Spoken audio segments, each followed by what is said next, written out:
Hey, welcome back. Rational functions, introduction part 2.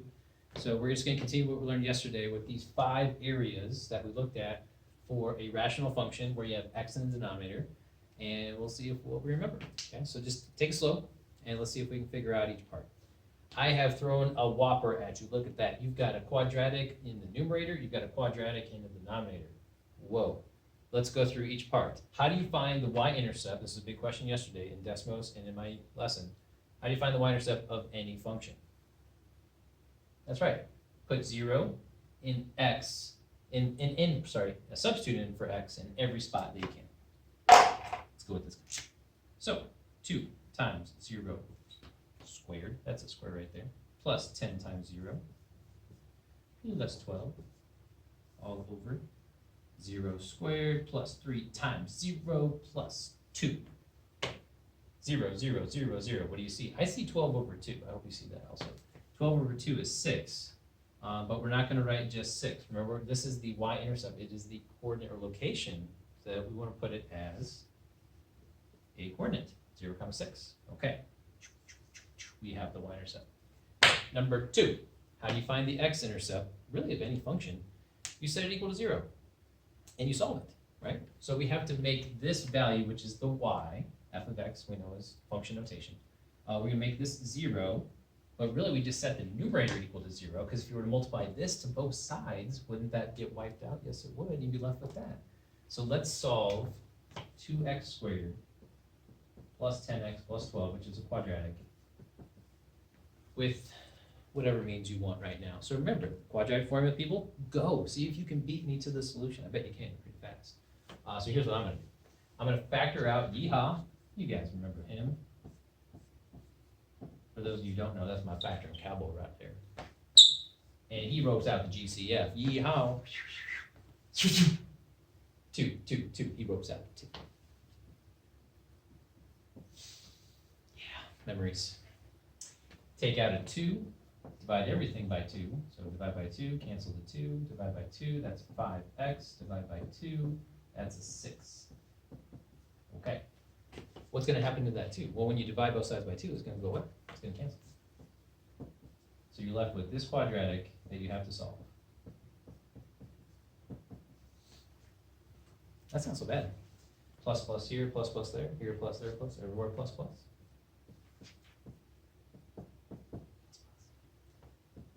Two numbers that multiply to 6 and add to 5. I'm thinking 2, I'm thinking 3. 2 and 3. Okay. So those are the locations on the grid where this crosses the x-axis. This is the x-intercept. So what we have here is -2, 0, because that solution would be -2, and -3, 0, because that solution would be -3. It crosses in 2 places. I hope Desmos confirms it. He's usually on my side. Let's do the vertical asymptotes. Now remember, so we did the top equal to 0 in order to figure out the x-intercept. To figure out the vertical asymptotes, these are the places in the function where it cannot exist if the denominator is 0, so we set the bottom equal to 0.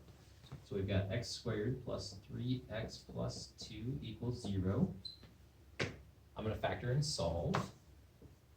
You know me. You know me. 2, 1. That's a 2. It's an ugly 2. Plus plus here, plus plus there. 2 times 1 is 2. 2 plus 1 is 3. Solve, or set them both equal to 0. X equals -2. X equals -1.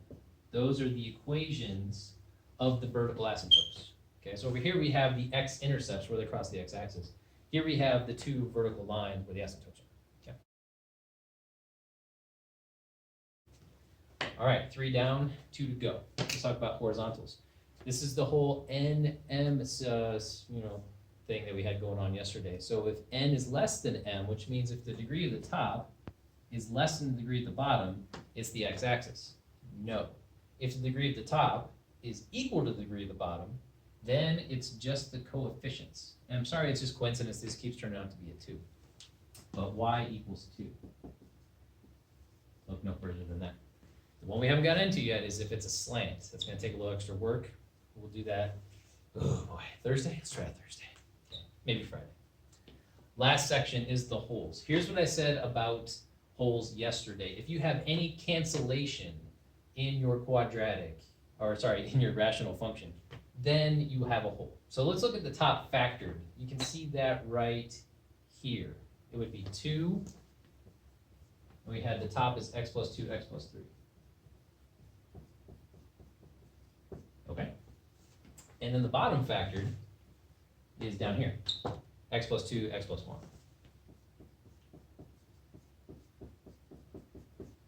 Uh-oh, do you see it? I see a group that cancels. Yes, I do. So we're going to cancel out the group.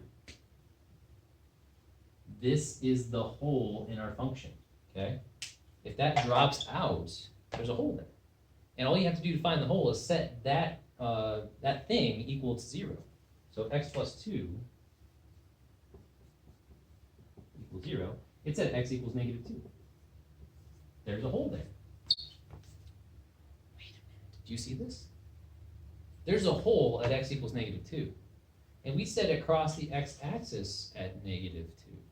That must not be true because there's a hole there. Get rid of that. It only crosses the x-axis in one place. We really need to punch all this into Desmos and take a look. So we're going to do that right now. Zoom. Hey, here we go. Ooh, I'm dizzy. There's our function. Take a look. Let's see if it meets all the requirements, things that we laid out. 0, 6 is the y-intercept. That sound good? I hope that's what we got. Let's move to the x-intercepts. At first we had -3 and -2, and then we ruled out -2 because of the hole. Okay, so it does cross at -3, so that does check out. We crossed out -2. Next, let's go to vertical asymptotes. I believe we had x equals -1. It does look good to you. It's gotta be blue. It's gotta be dashed. Yeah, see that? It does not touch. Okay. And what was the other vertical asymptote? X equals -2.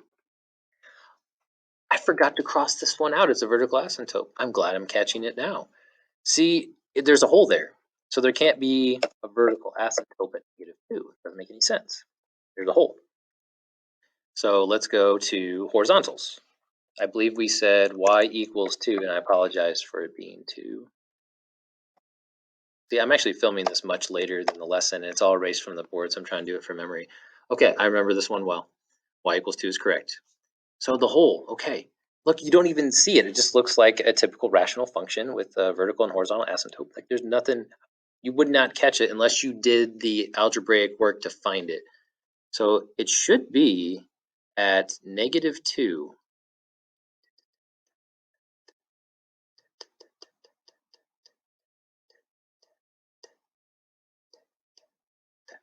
I keep doing stuff.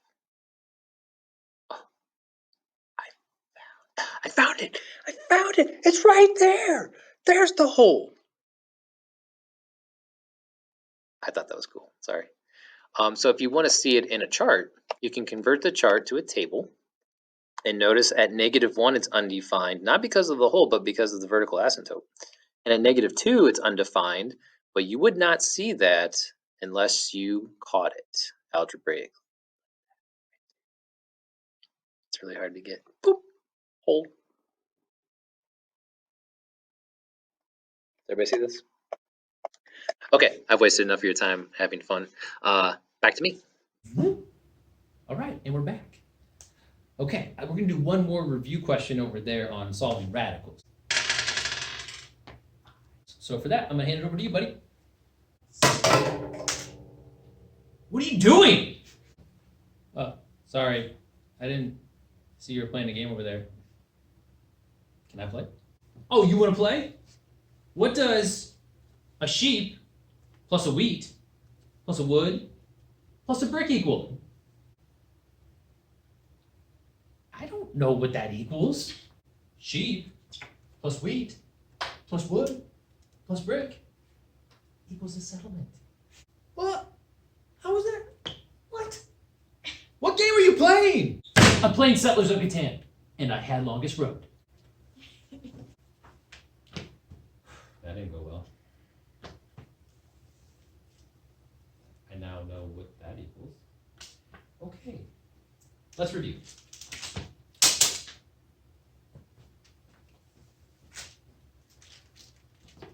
Sorry. Okay, let's review.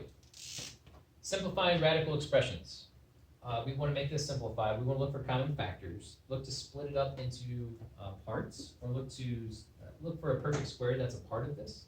So just like we did yellow yesterday or last week, think about, are there common factors between these two? Well, 30 doesn't go into 160, but 10 goes into both of those. So you could easily split this up into 16 times 10, radical 16 times radical 10, and radical 3 times radical 10. And you can cancel those. Okay. Now take a look at what you got. You got radical 16 over 3. You know what that is. That's 4. And don't call it good yet, because now you know that this is an irrational denominator. We need to multiply the top and the bottom by radical 3 to rationalize denominator. Radical 3 times radical 3. 3. 4 times radical 3. Can't do it. We have a rational denominator. There's nothing else to simplify. We have simplified the radical expression.